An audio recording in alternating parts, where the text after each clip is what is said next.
Hola, hoy día vamos a hablar de los modelos neurológicos del lenguaje, tanto para la expresión como para la comprensión. Vamos a ver algunos de los modelos con áreas del cerebro y funciones lingüísticas que están más popularizados en el ámbito fonoaudiológico y cómo estos modelos también han ido cambiando a través del tiempo.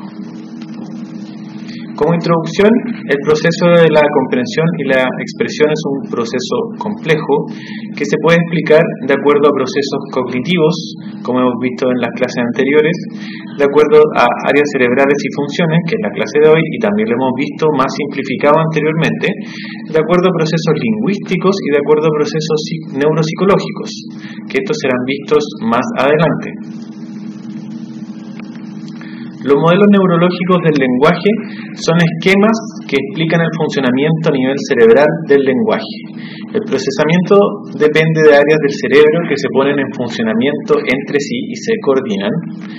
Y aún están en estudio, pero actualmente se aceptan ciertos principios de cada una relacionados al correlato con pacientes con afasia principalmente, con trastorno del lenguaje secundario a un daño cerebral. El modelo más clásico es el que hemos visto anteriormente, que se llama modelo de Wernicke-Geschwind. Se construye a través de la articulación funcional de las siguientes áreas: el área de Broca, el área de Wernicke, el área facial precentral y postcentral, que corresponde a áreas motoras, el fascículo arqueado, la circunvolución angular o giro angular, la corteza visual y la corteza auditiva como métodos de entrada o input de la información. La funcionalidad de cada área según este modelo. La circunvolución angular o giro angular se encarga de la conversión letra-sonido y viceversa y sirve para el proceso de la lectoescritura, como ya hemos visto anteriormente. La corteza visual sirve para ver las letras en la lectoescritura y la corteza auditiva para escuchar los sonidos de las palabras en el lenguaje verbal oral. El área de Broca alberga programas musculares necesarios para hablar. Esto que estoy leyendo en este momento es la interpretación del modelo hecho por Wernicke y por Broca, por Wernicke y Geschwind. Ahora, en este momento ya sabemos que el área de Broca hace más cosas que una programación motora del habla. No se dedica solamente a eso, sino que también es un centro morfosintáctico que genera la cohesión y la coherencia de una oración. El área de Wernicke contiene el mecanismo para transformar información auditiva en unidades lingüísticamente significativas, o sea, palabras con cierto significado. Nos permite escuchar una palabra determinada, por ejemplo la palabra computador, y entender que esa secuencia de sonidos o esa secuencia de ruidos corresponde a una unidad con significado. Si yo digo pafone, por ejemplo, pafone, que corresponde a un logotoma, esa unión de sonidos suena como una palabra, pero no es una palabra realmente. No tiene un significado en español, o por lo menos yo no lo conozco. El área facial precentral y postcentral dirige los movimientos de la cara y se encarga del movimiento y el control muscular para producir palabras. El fascículo arqueado une el área de Broca con el área de Wernicke. Esto ya también lo habíamos visto. Acá tenemos el modelo clásico de Wernicke-Geschwind, donde los mensajes llegan al área de Wernicke, se transmiten por el fascículo arqueado al área de Broca, del área de Broca se transmiten al área motora primaria y luego uno produce el lenguaje.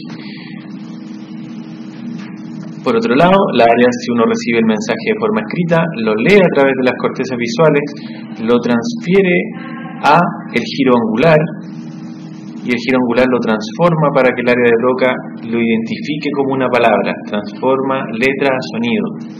Así que hay una transformación. De eso se trata el modelo. Si se fijan, esta sería la vía auditiva, Wernicke, Broca, área motora primaria, y esta sería la lectura en voz alta, ver las letras, transformar las letras en fonemas, los fonemas otorgarle una connotación a través de la asignación de significado, luego al área de Broca para coordinar esta secuencia de fonemas y sonidos y finalmente producirlos en el área motora primaria. Acá vemos lo mismo desde una vista lateral. En este modelo el mensaje llega al área auditiva, luego área de Wernicke, área de Broca, corteza motora primaria y producción. Y aquí también desde corteza visual, giro angular, área de Wernicke, fascículo arqueado, área de Broca, corteza motora. Este modelo ya, yo creo que en esta altura lo tienen bastante internalizado, el modelo más clásico, y todavía tiene cierta utilidad porque hay correlato clínico que explica que una persona con daño en el área de Broca tiene ciertas dificultades en ciertos procesos. Acá vemos el modelo, tal como les decía, de la pronunciación después de oír una palabra, y es corteza auditiva, área de Wernicke, fascículo arqueado, área de Broca, área motora, y este es de la visual, que parte desde la corteza visual, giro angular, área de Wernicke, Broca, motora. Eso es lo que le había dicho. Esto es pronunciar una palabra después de leerla, como es lo mismo que le había comentado hace unos minutos.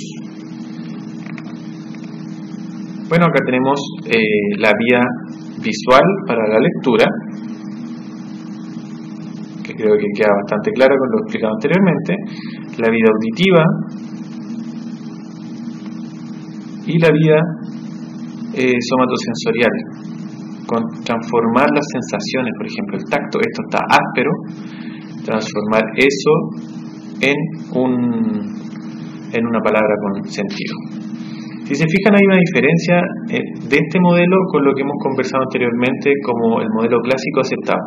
En este modelo Wernicke y Geschwin pensaban que el giro angular era un centro donde se producían transformaciones que eran necesarias para poder comprender o transformar estímulos. Se le asigna entonces al giro angular una misión de transformación de estímulos tanto auditivos como visuales. Este centro transforma o adecua los mensajes para que el área de Wernicke los asocie a una información previa, a un conocimiento o una palabra. Eso no es tan relevante, es solo como un aspecto histórico de este modelo. Como actividad, les propongo poner pause en este video, dibujar un cerebro, o lo pueden encontrar en esta imagen, si quieren poner pause y ocupan esta, dibujar un cerebro, dibuje el proceso del lenguaje según el modelo, usando óvalos y líneas sobre el dibujo del cerebro, y mencione las posibles críticas a este modelo. Ahora vamos a ver las críticas. Bueno, pueden imprimir también, sacar una foto de pantalla e imprimir esta imagen y dibujar encima las distintas fases y las distintas áreas del cerebro. ¿Listo? Continuamos. Las críticas al modelo. Se dice que el modelo es demasiado localizacionista, que se encarga solo de intercomunicar áreas del cerebro, cuando en realidad existe una difusión mucho más amplia de la energía cognitiva de las neuronas al medir con ciertas técnicas de neuroimagen. No existe una activación específica de los centros tan localizados. Ahora, cuando estos centros se dañan, también se producen daños difusos. La afasia de Broca o la afasia de Wernicke, descritas por Broca o por Wernicke, no son tan claras ni tan específicas como ellos la describían, incluso cuando existe un daño muy localizado. Entonces, al parecer, las funciones son más difusas, están más digamos, extendidas a lo largo del cerebro y la corteza del cerebro, y por eso se hace esta crítica localizacionista. Las áreas es muy reduccionista el método. Cuando se dañan o se estimulan centros anteriores del cerebro, también se pueden producir anomias, por ejemplo. Supuestamente la anomia está relacionada estrictamente con la función del área de Wernicke. La función es seleccionar una palabra y asignar un significado. ¿Por qué una persona con anomia, por qué una persona con afasia de Broca, con daño en el área de Broca, tiene anomia? Si finalmente al escuchar la palabra en este modelo, al escuchar la palabra, primero llega a la corteza auditiva y después finalmente al área de Wernicke. ¿Qué tiene que ver el área de Broca en ese proceso? Eso es lo que algunas de las críticas que se le hacen a estos modelos. Y no incluye componentes subcorticales. Ya existen actualmente las afasias subcorticales. Así que esto es algo que también ignoraron en este modelo. Aquí hay otro modelo que incluye otras estructuras y la gracia que tiene es que incluye estructuras subcorticales. Es un modelo un poco complejo, también reduccionista o localizacionista, que se creó en el año 85 y se llama modelo de Crosson. Este modelo no se hizo muy popular. Más adelante les voy a mostrar modelos que sí se hicieron un poco más populares en la actualidad. Crosson habla de 6 procesos principales. El tono cortical, que lo entrega la formación reticular, si recuerdan, que queda junto al tálamo en el tronco, y el tálamo, que es la base de la atención para que el sistema funcione. Es decir, el tono cortical corresponde a la vigilia, que también se encarga del sistema reticular. Aquí está, formación reticular o sistema reticular es lo mismo. La formulación del lenguaje se hace en zonas corticales anteriores del lenguaje, frontal inferior y zona opercular o ínsula, que queda muy cerca, por debajo, digamos, por la cara inferior del polo frontal. Es decir, esta zona de formulación del lenguaje corresponde al área de Broca y áreas adyacentes. La monitorización semántica, es decir, controlar el significado, tiene que ver con zonas anteriores y posteriores, temporoparietales y vías talámicas. Entonces, en este punto, temporoparietál se refiere un poco a la zona donde está el área que conocemos como área de Wernicke. Pero acá participan zonas anteriores. Esto es un poco distinto al modelo anterior. Incluye zonas anteriores y incluye las vías talámicas. Los mensajes van y vuelven desde el área de Wernicke y el área de Broca al tálamo y se retroalimentan para encontrar o controlar el significado de lo que se quiere decir o lo que se está tratando de entender. Así que es un modelo mucho más complejo. El cuarto sistema se llama programación verbal de una oración o segmento del lenguaje y se encarga el córtex precentral, es decir, antes de la cisura o giro motor primario, antes de esa zona, el córtex precentral, se encarga de la programación verbal de un segmento del lenguaje. Si se fijan, la palabra programación va muy de la mano con funciones ejecutivas, por lo tanto, tiene que ver también con esa zona y con esas habilidades. El monitoreo fonológico está en el córtex prefrontal también, córtex posterior del lenguaje en lóbulo temporal y vías entre ellos. Es decir, el monitoreo de la producción fonológica se comparte entre la corteza frontal y la corteza temporal y una comunicación entre ellas vía tálamo también. Todas estas comunicaciones son vía tálamo y vía ganglios basales o estructura, digamos, del tronco. Los ganglios basales coordinan todo lo anterior. Eso es lo que explica este modelo. La relación de los núcleos de la base con los sistemas corticales según este modelo son las siguientes. El sistema se regula por los ganglios o núcleos, el tálamo y la corteza. Es decir, esta comunicación entre los núcleos de la base, el tálamo y la corteza, va generando regulación de las palabras y control de lo que se quiere decir o lo que se quiere entender.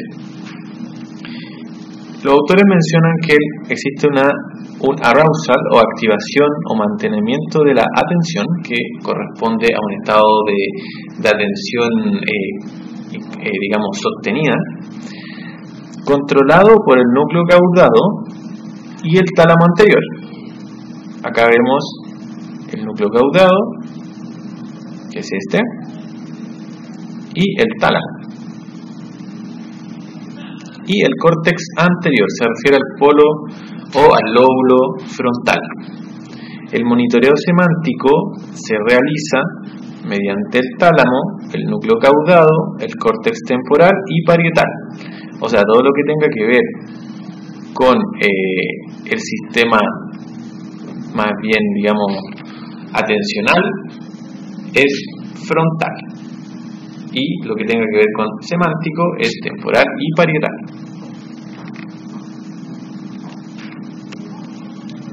Hallazgos y correlatos. Actualmente se plantea que el tálamo y el cuerpo estriado, que el núcleo caudado y lenticular, forman parte del sistema funcional del lenguaje oral. El tálamo, se conoce que existe funciones del tálamo asociadas al monitoreo semántico de los enunciados, ya que si una persona sufre una lesión en el tálamo, se va a producir una fascia talámica y es frecuente que existan parafasias semánticas.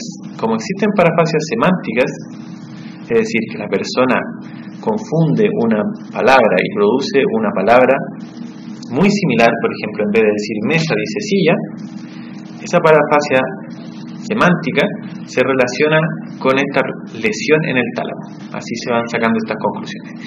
Y el cuerpo estriado se relaciona con la iniciación del enunciado y el control del flujo verbal, es decir, la iniciativa para empezar a hablar o para decir un mensaje. Como actividad, pongan pausa y respondan las siguientes preguntas. ¿Cuál fue el aporte del modelo de Crossan? ¿Por qué no se masificó o llegó a utilizarse en el contexto clínico?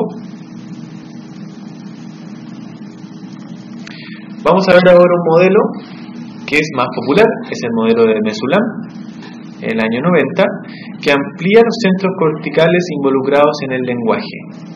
Es un método contrario a los dos anteriores que son localizacionistas y organiza las patologías a partir de, organiza los centros o los lugares donde se procesa el lenguaje a partir de patologías neuropsicológicas.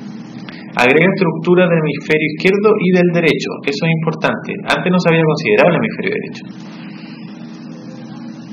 Menciona que el área del Wernicke o el área de Broca no están tan localizadas de forma, perfecta. Son más difusas y se encuentran conectadas con otros centros cercanos. Así que no considera estos centros específicos, sino más bien las redes neurales entre polos o lugares alejados del cerebro en ciertos lugares o zonas. El modelo de Mesulam menciona que el cerebro puede ser dividido, en dos zonas. Un polo, frontal, el polo de Broca, y el polo de Wernicke. En el polo frontal, o donde se encuentra el área de Broca, está el córtex motor suplementario y prefrontal que se encarga de la iniciación y de la categorización. La articulación y la sintaxis se producen en este polo. Y también se encarga del procesamiento motor en conjunto con las vías corticobulbares, es decir, la vía motora. La corteza o el polo de Wernicke o el polo posterior se encarga de varios elementos divididos en las siguientes zonas. En la parte superior, es decir, en la corteza parieto-temporal, se encuentran las asociaciones de palabras, que tiene mucho sentido porque en esa zona, en esa parte de la corteza, se producen las asociaciones intermodales entre las cortezas visuales, auditivas y sensitivas. Es decir, es un buen lugar para concluir que en esa zona se producen asociaciones de palabras. Este polo se encarga del lexicón o vocabulario y de las relaciones semánticas, es decir, las asociaciones de significado. Se conecta también con su zona más temporal en la corteza sensorial o auditiva. Y finalmente el hemisferio derecho colabora con aspectos prosódicos y compara lenguaje. Como ustedes revisaron anteriormente, con el hemisferio derecho somos capaces de entender el contexto, de entender el humor, de realizar inferencias, entre otros procesos cognitivos muy relacionados con el lenguaje y indisociables con un discurso, indisociables de una conversación cotidiana. Como actividad, ¿cuál es la gran diferencia de este modelo con el modelo clásico de Wernicke y Geschwin? ¿Qué elementos incluye este modelo que son interesantes para nuestro quehacer? Dibuje y diseñe un modelo planteando posibles etapas en el proceso comprensivo de acuerdo a este modelo. O sea, en el mismo sentido del modelo de Wernicke o Geschwin, plantee un sistema donde donde se articulen un proceso lingüístico entre estas áreas. Dibuje o diseñe un modelo planteando posibles etapas dentro del proceso expresivo de acuerdo a este modelo, es decir, un proceso para la comprensión y un proceso para la expresión. En este modelo también es importante reconocer que las líneas no tienen una direccionalidad, salvo algunas, como que el córtex sensorial auditivo lleva información a las áreas frontales que se encargan de otras funciones y que el hemisferio derecho aporta información. Pero si se fijan, las otras líneas no tienen flecha, lo que quiere decir que están constantemente coordinadas y se están dando y entregando información. Cuando se están dando y entregando información, generan retroalimentación. En este modelo está pensado, por ejemplo, lo siguiente. Si uno quiere decir un mensaje, tiene muchas palabras para elegir, pero solo ciertas palabras pueden ser seleccionadas para que el mensaje tenga coherencia. Es decir, si yo digo, me voy para la casa, está el verbo ir, ¿cierto? Pero si digo, me vamos para la casa, esa selección de palabras, el vamos, la elegí mal. Entonces, necesariamente el área o el polo de Wernicke se tiene que comunicar con el área de Broca, y el área de Broca le dice, entrégame estas palabras, o entrégame estos significados, porque estas otras palabras que me entregaste no me sirven para una oración con coherencia. Esa es como la idea principal.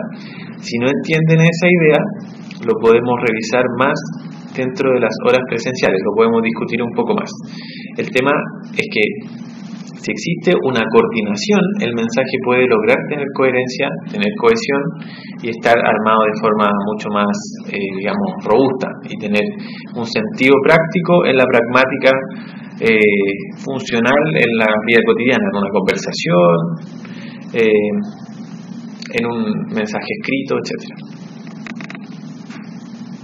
Bueno, dense un tiempo, pongan pause y respondan estas preguntas. Otro modelo es el de Damasio y Damasio, descrito en el año 92. Se trata de un sistema neural de procesamiento de conceptos no lingüísticos y representaciones de distintas modalidades distribuidas en los dos hemisferios. Existe un sistema neural de construcción de palabras que está principalmente en el hemisferio izquierdo y un sistema neural mediador de los dos primeros que principalmente está en el hemisferio derecho. Este modelo describe un poco lo que habíamos visto en documentos o información anterior. Si uno reconoce el contexto, puede seleccionar ciertas palabras y producirlas. Es decir, primero necesitamos información contextual para poder seleccionar las palabras y después vamos a producirla finalmente con el polo frontal o el polo de Broca. Pero si no sabemos en qué contexto estamos, podemos seleccionar mal la palabra. Es decir, si procesamos mal, podríamos estar hablando como si estuviéramos en un asado, en realidad estamos escribiendo un informe. Son dos tipos de lenguaje, quizás describen lo mismo, pero el contexto es distinto. Describe que existe un sistema perisilviano anterior, un sistema perisilviano posterior, el fascicular arqueado, el córtex temporal anterior izquierdo, que vamos a ver sus funciones, el córtex frontal medial y los núcleos subcorticales. Los sistemas perisilvianos tienen que ver con la cisura de Silvio o la cisura central conocida actualmente. que divide a la corteza motora primaria de la corteza sensorial primaria, a esa división cerebral. El sistema perisilviano anterior es básicamente el área de Broca y sus acompañantes. Se encarga de las mismas ideas: estructura gramatical de las frases y el uso apropiado de los morfemas gramaticales que con frases, es decir, morfosintaxis. La lesión genera una fluencia alterada con producción distorsionada, que se conoce aún en estos tiempos como afasia de Broca. El sistema perisilviano posterior lo componen el área de Wernicke, así como numerosas áreas de diferentes modalidades y jerarquías distribuidas en todo el cerebro. Se encargan de la recolección de información sensorial, de cortezas visuales, auditivas, sensitivas, para entregar el significado y hacer una transformación a una palabra conocida en un lenguaje, usualmente consensual, o sea, usado entre las personas. El fascículo arqueado se encarga de las conexiones entre temporal, parietal, bidireccional. También es un modelo planteado en base a redes neurales que colaboran entre sí y no un sistema donde primero llega la información y después viaja a siguientes áreas que la siguen procesando. Este es un sistema articulado donde las áreas se comunican y se aportan información para lograr generar una respuesta lingüística adecuada. El córtex temporal anterior tradicionalmente no se le ha relacionado con el lenguaje. Estos autores descubren que las lesiones en estas áreas 21, 20 y 38, que es esta zona, generan alteraciones en recuperación de palabras, o sea, anomia, en ausencia de dificultades gramaticales, fonémicas o fonéticas, es decir, anomias puras. El área 38, que es la zona temporal anterior, se encarga de los nombres propios. En este lugar se procesan los nombres propios. Y en las áreas 20 o 21, cualquier otro tipo de nombre puede ser común y propio. Hay personas que han sufrido daño en esta zona del cerebro que pierden la capacidad de decir nombres propios. Países, nombres de personas, etc. Y las personas que sufren daño en esta zona, que también podríamos decir que un daño difuso en el área de Wernicke puede afectar esta zona, tienen dificultades para denominar tanto nombres propios como otras cosas, como una mesa, una pelota, un vaso, un perro, etc. El córtex frontal medial incluye el área motora suplementaria que vemos en esta zona y el giro cingulado anterior, que acá vemos el giro cingulado en su porción anterior, antes de la cisura central.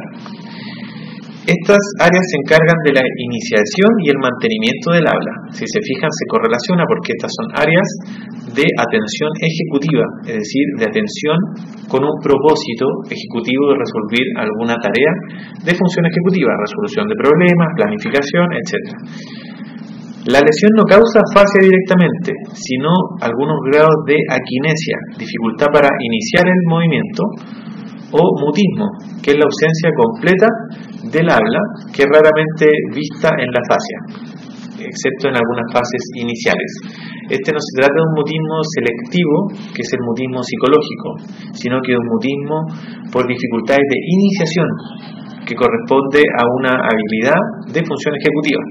Los pacientes con aquinesia y mutismo no pueden comunicarse por palabras ni por gestos o movimientos faciales. Son casos raros, pero lo incluyen en este modelo ya que hay correlato científico sobre estas áreas. También incluye los núcleos subcorticales. La cabeza del núcleo caudado que vemos apuntando en esta flecha, en el número 1, se encarga, y la sustancia blanca adyacente, en el brazo anterior de la cápsula interna, se encargan del procesamiento automático de frases frecuentemente usadas, es decir, lenguaje automático, como contar del 1 al 10, 1, 2, 3, 4, 5, 6, 7, 8, 9, 10, lunes, martes, miércoles, jueves, viernes, sábado. Es el lenguaje automático y se procesa de acuerdo a este modelo en esta zona, en los núcleos subcorticales. Como actividad, dibuje un cerebro, o puede usar el cerebro que anteriormente se mostró, lo imprime y dibuja El proceso del lenguaje según este modelo, usando óvalos y líneas sobre el dibujo para encerrar las distintas áreas que participan y cómo es su comunicación. La idea es hacer un esfuerzo de poder entender este modelo de una forma un poco más práctica. Les recomiendo hacer estas actividades porque pueden ser bastante provechosas para aprender el funcionamiento de este modelo. Y mencionar las posibles críticas a este modelo. Las críticas las vamos a conversar en las horas presenciales. Acá tienen un dibujo, si quieren utilizarlo, un esquema del cerebro, que este es un esquema plástico. Acá tienen otro esquema donde se puede ver la estructura del tálamo. Acá tienen otro esquema, si quieren imprimirlo, donde se ve la estructura, digamos, del giro singular, la motora supramentaria.